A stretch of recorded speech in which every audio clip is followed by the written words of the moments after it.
dan juga pemirsa Night Call yang dikasihi Tuhan. Kembali berjumpa dengan saya, Pendeta Ruli Antonius Haryanto, Pendeta Ketua Majelis Jemaat di GPIB Air Hidup Kamal, Kabupaten Bangkalan, Pulau Madura. Semoga kita semua ada dalam keadaan yang sehat dan kita senantiasa boleh ada di dalam sukacita dan syukur menjalani kehidupan kita. Pada malam hari ini bersama-sama kita akan kembali membaca dan merenungkan firman Tuhan. Oleh karena itu saya mengajak kita mempersiapkan hati dan pikiran kita untuk kita menerima berkat Tuhan melalui firman-Nya. Mari kita berdoa. Tuhan, di penghujung malam ini, di mana kami sebentar lagi akan mengistirahatkan tubuh kami datang menghadap hadirat Tuhan. Kami bersama-sama bersyukur karena sepanjang hari ini Tuhan sudah memberkati kami semua. Dan saat ini kami diberikan kesempatan untuk berjumpa dengan Tuhan. Dan biarlah perjumpaan kami mendatangkan berkat bagi kami. Kami imani bahwa firman-Mu yang akan kami baca dan renungkan bersama-sama pada saat ini akan kembali memberkati kehidupan kami. Dan biarlah Roh Kudus-Mu menguasai hati dan pikiran kami, agar setiap kami mampu memahami, merenungkan, dan akhirnya melakukan firman Tuhan dalam kehidupan kami. Berfirmanlah Tuhan, karena kami siap mendengarkannya. Amin. Bapak Ibu Saudara jemaat Tuhan, mari kita buka pembacaan Alkitab pada malam hari ini. Pada malam hari ini firman Tuhan diambil dari kitab Yosua pasal yang ketiga ayat 9 sampai 17. Saya ulangi kembali, kitab Yosua pasal yang ketiga ayat 9 sampai ayatnya yang ke-17. Saya akan bacakan buat kita semua. Lalu berkatalah Yosua kepada orang Israel, "Datanglah dekat dan dengarkanlah firman Tuhan Allahmu." Lagi kata Yosua, "Dari hal inilah akan kamu ketahui bahwa Allah yang hidup ada di tengah-tengah kamu, dan bahwa sungguh-sungguh akan dihalaunya orang Kanaan, orang Het, orang Hewi, orang Feris, orang Girgasi, orang Amori, dan orang Yebus itu dari depan kamu. Sesungguhnya tabut perjanjian Tuhan semesta bumi berjalan menyeberang di depan kamu masuk ke sungai Yordan. Maka sekarang pilihlah 12 orang dari suku-suku Israel, seorang dari tiap-tiap suku. Segera sesudah kaki para imam pengangkat tabut Tuhan, Tuhan semesta bumi, berhenti di dalam air sungai Yordan. Maka air sungai Yordan itu akan terputus, air yang turun dari hulu akan berhenti mengalir menjadi bendungan. Ketika bangsa itu berangkat dari tempat perkemahan mereka untuk menyeberangi sungai Yordan, para imam pengangkat tabut perjanjian itu berjalan di depan bangsa itu.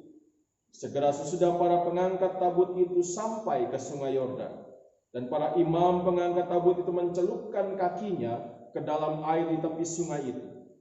Sungai Yordan itu sebab sampai meluap sepanjang tepinya selama musim menuai. Maka berhentilah air itu mengalir.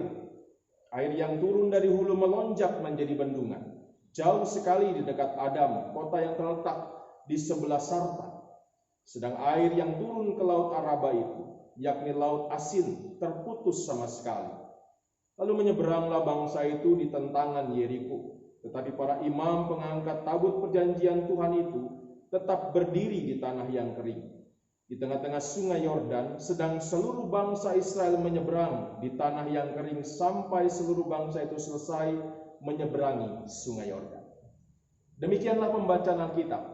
Yang berbahagia adalah setiap kita yang memelihara firman Tuhan dalam setiap langkah kehidupan kita. Haleluya. Bapak Ibu Saudara jemaat yang dikasihi Tuhan, apa yang dikisahkan di dalam pembacaan Alkitab pada saat ini, kita semua tahu bahwa merupakan bagian atau mungkin juga kelanjutan dari pembacaan firman Tuhan pada pagi hari tadi, di mana kita semua bersama-sama membaca dan merenungkan firman Tuhan dari ayat 1 sampai ayat yang ke-8 dari kitab Yosua pasal 3 ini. Dan kita ketahui bahwa kisah yang disampaikan secara keseluruhan dalam pasal yang ketiga ini bercerita tentang bagaimana perjalanan orang Israel sehingga mereka sampai ke tepi sungai Yordan dan akan menyeberangi sungai itu. Dan kisah ini kalau bicara dalam keseluruhan kisah orang Israel menceritakan bagaimana kisah ini juga menjadi bagian dari perjalanan orang Israel keluar dari Mesir sampai ke tanah Kanaan. Nah, Bapak Ibu Saudara yang dikasihi Tuhan, secara khusus pada pembacaan firman Tuhan pada malam hari ini, kita semua diperlihatkan bagaimana orang Israel pada akhirnya bisa menyeberang sungai Yordan. Nah, mungkin buat kita atau sebagian kita merasa biasa saja menyeberang sungai Yordan. Karena mungkin sebagian kita juga punya pengalaman masing-masing menyeberangi sebuah sungai. Karena mungkin juga di antara kita, sebagian besar dari kita, di sekeliling kita juga ada sungai yang kita bisa temui. Tapi bagaimana kemudian kalau kita bayangkan yang digambarkan ini adalah sungai Yordan? Mungkin juga pada saat saya menyampaikan hal ini, ada sebagian orang yang punya pendapat, khususnya orang-orang yang pernah mengikuti sebuah acara atau kegiatan yang seringkali kita kenal sebagai wisata rohani, yang biasanya membawa kita dalam perjalanan ke Yerusalem. Dan dalam perjalanan itu biasanya kita akan diajak ke sebuah tempat yang dikatakan adalah sungai Yordan. Dan juga dipahami atau mungkin sampai sekarang dipercayai sebagai tempat di mana Yesus dibaptiskan. Nah, buat orang-orang itu, buat Bapak Ibu Saudara yang pernah melakukan perjalanan itu dan sampai ke sungai Yordan itu, mungkin akan berpikir dalam bayangannya, mengingat kembali perjalanan itu, dan kemudian memberikan sebuah kesimpulan bahwa ini biasa saja. Karena kalau di gambaran itu, seperti saya pernah juga punya pengalaman yang serupa, melihat bahwa saat kita diajak ke sungai Yordan yang merupakan bagian dari proses atau perjalanan itu, sungainya bukan sungai yang besar. Sungainya adalah sebuah sungai yang kecil saja, yang tidak begitu lebar, yang juga mungkin tidak begitu dalam, yang mungkin kalau dibandingkan dengan sungai-sungai yang ada di Indonesia seperti Sungai Mahakam, Sungai Kapuas, Sungai Musi misalnya, jauh lebih kecil daripada sungai-sungai itu. Sehingga dengan gambaran yang kita ingat saat ada di sana, kita kemudian menyimpulkan bahwa orang Israel yang menyeberang ini biasa saja perjalanannya, sungainya nggak begitu besar. Tapi Bapak Ibu Saudara, perlu kita ketahui bersama-sama bahwa gambaran itu bukan merupakan bagian atau gambaran keseluruhan dari sungai Yordan itu. Dalam sebuah buku berjudul Bible Commentary yang ditulis oleh Jameson, Fawcett, dan juga Brown, itu dituliskan bahwa lebar normalnya sungai Yordan itu rata-rata adalah 50 yard atau 50 mungkin bisa dikatakan kalau 1 yard itu sama dengan biasa 3 kaki begitu. Jadi kurang lebih hitungannya kalau dikatakan 50 yard itu berarti kira-kira 50 kali 90 cm yang hasilnya adalah 4.500 cm alias 45 meter. Benar ya hitungan saya, mudah-mudahan tidak salah. Jadi kira-kira lebar normalnya sungai Yordan waktu itu adalah 45 meter. Bisa kita bayangkan ya, bagaimana panjangnya sungai itu. Bagaimana lebarnya sungai itu. Belum lagi kemudian dalam catatan di buku itu juga dikatakan bahwa saat orang Israel mau menyeberang sungai itu, kondisinya adalah bahwa situasi di sungai itu sedang meluap. Kita lihat di dalam ayatnya yang ke-15 dari bacaan kita menyebutkan ada luapan air di sana. Dan kalau sudah meluas itu berarti dalam catatan buku itu mengatakan lebar sungai Yordan bisa saja menjadi 2 kali lipat dari biasanya. Sama seperti mungkin pengalaman kita kalau lihat sungai itu banjir, pastinya akan lebih lebar sungainya karena akan meluap airnya. Jadi kalau dikatakan kira-kira bisa 2 kali lipat, ya dikali saja 2 kali 45 meter, ya kurang lebih 90 meter pada saat itu. Jadi kalau dengan gambaran itu kita bisa membayangkan bahwa situasi yang terjadi buat orang Israel pada saat itu bukan hal yang mudah lagi seperti tadi kita bayangkan sebelumnya. Perjalanan saat orang Israel menyeberang Sungai Yordan waktu itu bukan sebuah kondisi yang mudah dilalui. Memang Bapak Ibu, kalau kita membaca di dalam pasalnya yang kedua ayat 23, di situ ada keterangan bahwa kedua orang yang tadinya ditugaskan mengintai itu atau mendahului bisa menyeberang begitu. Tetapi bayangkan kemudian kalau itu hanya 2 orang mungkin bisa saja mudah. Tapi bagaimana kemudian kalau kita membayangkan lagi situasinya adalah yang harus menyeberang itu jumlahnya jutaan orang. Kenapa saya mengatakan jutaan orang? Bapak Ibu tentu ingat, waktu orang Israel keluar dari Mesir, jumlah mereka itu dikatakan bilangan pasal 1 ayat 46 adalah 603.550 orang. Itu hanya orang yang usianya 20 tahun ke atas dan bisa berperang. Jadi dengan kata lain masih ada anak-anak, masih ada perempuan, masih ada juga orang-orang tua yang gak bisa perang yang tidak terhitung pada saat itu. Jadi kalau di jumlah-jumlah ada yang mengatakan bahkan sampai 2 juta jumlah orang Israel waktu itu. Belum lagi perjalanan panjang, mereka kan juga akan bertambah juga. Jadi bayangkan situasi itu harus mereka hadapi. Begitu banyak orang harus menyeberang dari Sungai Yordan yang dengan gambaran tidak mudah itu. Jadi pada saat kemudian dikatakan atau disebutkan di dalam firman Tuhan malam hari ini bahwa orang Israel akhirnya bisa menyeberang karena pada saat itu sungai bisa berhenti. Tentunya ini adalah sebuah mukjizat. Ini adalah sebuah kejadian yang luar biasa. Ini mengingatkan juga bagaimana orang Israel bisa menyeberang laut pada saat mereka keluar dari Mesir pada saat itu. Dan ini juga mengingatkan kembali kepada orang Israel bagaimana perjalanan mereka itu selalu ada di dalam tuntunan dan penyertaan Tuhan. Bagaimana perjalanan mereka sampai ke tanah Kanaan itu akan senantiasa disertai oleh Tuhan. Karena memang itulah janji Tuhan buat mereka. Tuhan selalu berjanji bahwa mereka akan selalu disertai. Tanah Kanaan itu akan mereka terima, akan mereka dapatkan sebagai sebuah janji Tuhan. Artinya bahwa saat Tuhan menjanjikan itu, ini berarti bahwa Tuhan juga akan menyertai langkah mereka sampai tiba di tempat yang dijanjikan Tuhan itu. Saat mereka harus menghadapi banyak tantangan, banyak pergumulan, mereka bisa pada akhirnya tiba di sana karena Tuhan menyertai mereka. Bapak Ibu Saudara, belajar dari pengalaman bangsa Israel menyeberang Sungai Yordan ini. Kita saat ini juga diingatkan kembali oleh Tuhan.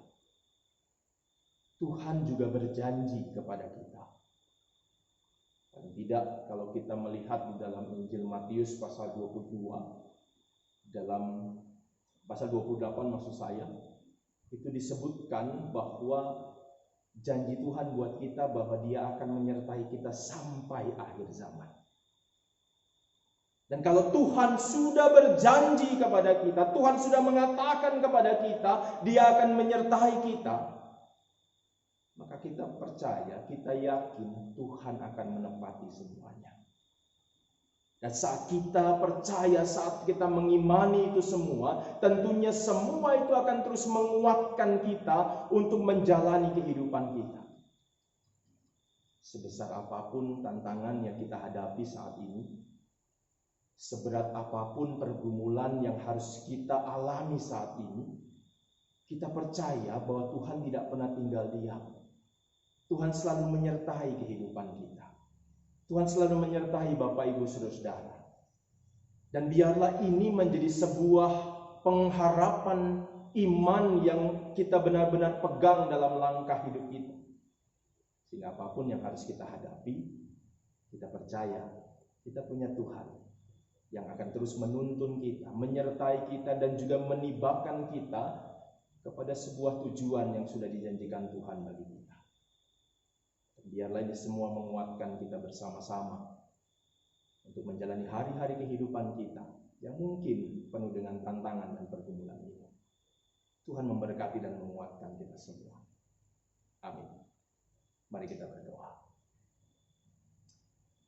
Tuhan, terima kasih saat ini kami boleh kembali menerima anugerah Tuhan melalui firman-Mu.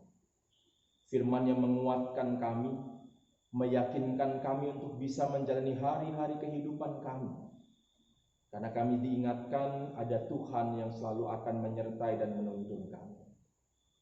Tolonglah kami ya Tuhan, agar kami terus mengimani ini dalam hidup kami.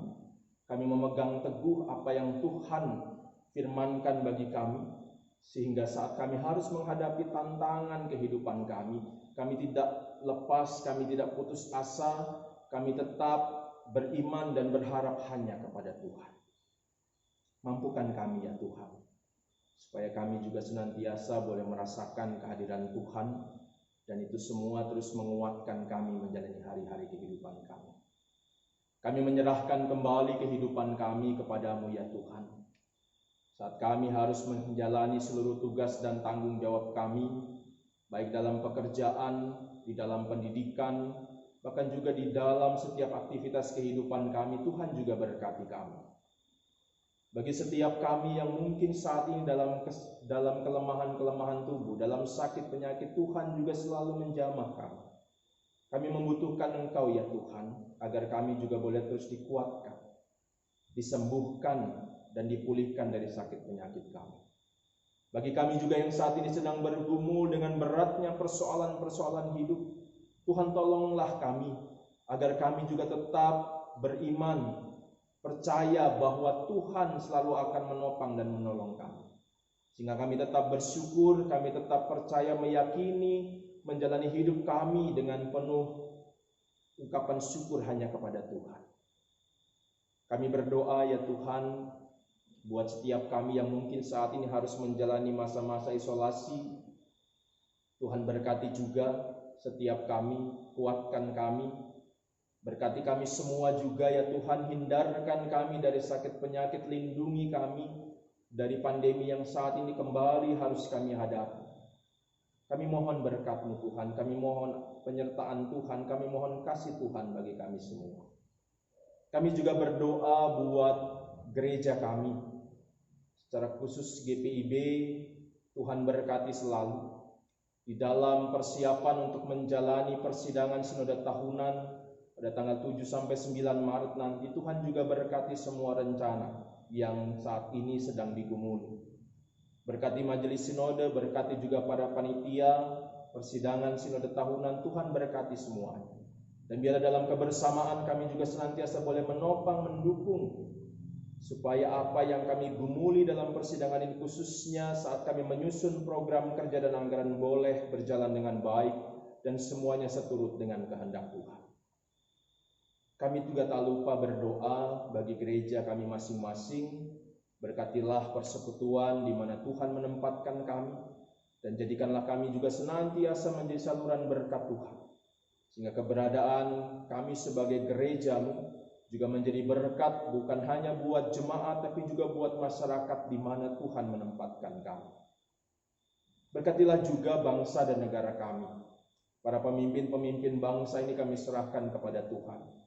Bahwa presiden, wakil presiden bersama para menteri, gubernur, wakil gubernur, bupati, wali kota, bahkan sampai tingkat RT dan RW, Tuhan juga berkati mereka semua. Kami percayakan bangsa ini kepada Tuhan.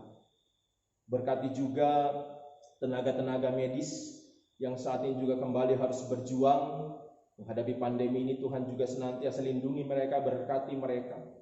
Berkati TNI dan Polri yang juga menjaga keamanan dan kedamaian bangsa ini. Dan berkatilah ya Tuhan bangsa kami ini, Kami hanya berserah hanya kepada Tuhan. Kami percayakan seluruh keberadaan kami, dengan segala rencana-rencana kami, dengan segala pergumulan, Tuhan berkati selalu.